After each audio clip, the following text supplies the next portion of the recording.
क्या आपको भी मैथ सब्जेक्ट में डर लगता है और मैथ सब्जेक्ट के डर को खत्म करना चाहते हैं और मैथ्स में जीरो से हीरो बनना चाहते हैं, तो आपने बिल्कुल सही वीडियो पे क्लिक किया है, क्योंकि इस वीडियो के अंदर मैं आपको ऐसे साइंटिफिक रीजन के साथ कहानी सुनाने वाला हूँ। अगर आप इस कहानी को ध्यान से सुनते हैं और फॉलो करते हैं तो मेरी गारंटी है आप मैथ्स में 100 में 100 नंबर ला सकते हैं और मैथ्स के अंदर अच्छा परफॉर्मेंस दे सकते हैं। ये सिर्फ एक कहानी नहीं, एक सच्ची घटना पर आधारित किसी वृद्धराज नामक गुरुजी की कहानी है, ठीक है, और ये सच्ची घटना पर आधारित है, तो सुनिएगा इसे। तो इस कहानी की शुरुआत होती है एक बच्चे से जिसका नाम क्या है बेटा लोग, वृद्धराज, ठीक है। क्या नाम है? वृद्धराज नाम है। अब उसे जब वो बड़ा होता है ना तो उसके पिताजी उसे गुरुकुल में विद्या प्राप्त करने के लिए भेज देते हैं। अब जैसे ही उसे विद्या प्राप्त करने के लिए गुरुकुल में भेजा जाता है तो उसके गुरुजी वहां पे उसे पढ़ाते हैं। पता है अगर विद्या प्राप्त करने के लिए गुरुकुल जाएगा तो गुरुजी पढ़ाएंगे। अब जैसे ही सब गुरुजी पढ़ाते हैं ना तो उसका पढ़ाई लिखाई में ध्यान बिल्कुल लगता ही नहीं है। मतलब वो विद्या प्राप्त करने उसे पढ़ाई लिखाई में उसका ध्यान लगता ही नहीं है। वो कुछ भी सोचता है याद होता ही नहीं है, याद करने की कोशिश करता है याद होता ही नहीं है। मतलब एक प्रकार से कम बुद्धि वाला बच्चा है या फिर मूर्ख बच्चा है। कैसा बच्चा है? मूर्ख बच्चा है। उसके अगर बताओ अगर आपको कोई चीज नहीं आती है तो आपके जो सर है, आपके टीचर है, उसको बताने के लिए अलग अलग ट्राई करते हैं, अलग अलग तरीके बताते हैं, अलग अलग तरीके से पढ़ाते हैं, लेकिन फिर भी उस बच्चे को क्या है समझ में नहीं आता। किसको? वृद्धराज नाम के बालक को। उसके जो गुरु है अलग अलग प्रयत्न कर लेते हैं कि मैं इसको इस प्रकार से सिखाऊं, इस प्रकार से सिखाऊं, लेकिन वो बच्चा जो है सीखने का नाम ही नहीं लेता। तो वो जैसे तैसे गुरुजी समझाने की कोशिश करते हैं लेकिन फिर भी उसे समझ में नहीं आता।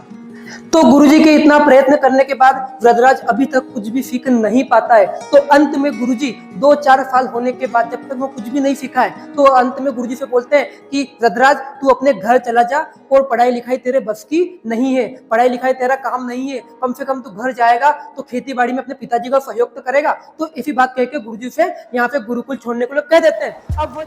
अब जो बालक है वृद्धराज वो निराश होके और अपने घर की तरफ चला जाता है। अब जब वो रास्ते में जाता है ना तो उसे वहां पे क्या दिखता है? एक कुआं दिखता है। जैसे ही वो कुएं को देखता है ना तो वो कुएं के पास चल जाता है, ठीक है। अब उसके आसपास से जो लोग गुजर रहे थे तो उनसे पूछता है, एक प्रश्न पूछता है, सुनिएगा बात को, कि यहाँ पे जो कुएं के ऊपर निशान बने हैं मेड़ के ऊपर, वो निशान बने तो आखिर बने कैसे? तो उसे आसपास के लोग बोलते हैं कि तू क्या बालक मूर्ख है क्या? तुझे इतना भी नहीं पता कि इसके ऊपर जिस रस्सी से हम पानी खींचते हैं, जो मेड़ की ऊपर की बॉर्डर होती है उसके ऊपर जिस रस्सी का वजन पड़ता है, जिस रस्सी में पानी खींचते हैं, वो उस रस्सी के निशान है। तो अब साहब जो वृद्धराज है वो भारी सोच में पड़ जाता है कि सोचता है कि यार ये छोटी सी पतली सी कोमल सी रस्सी, जो पतली सी कोमल सी रस्सी है ना, वो इस बड़े से बड़े पत्थर, कठोर से कठोर पत्थर के ऊपर निशान कर सकती है। तो क्या मैं बार बार प्रयास करके, बार बार प्रयत्न करके अपनी पढ़ाई को मजबूत नहीं कर सकता क्या?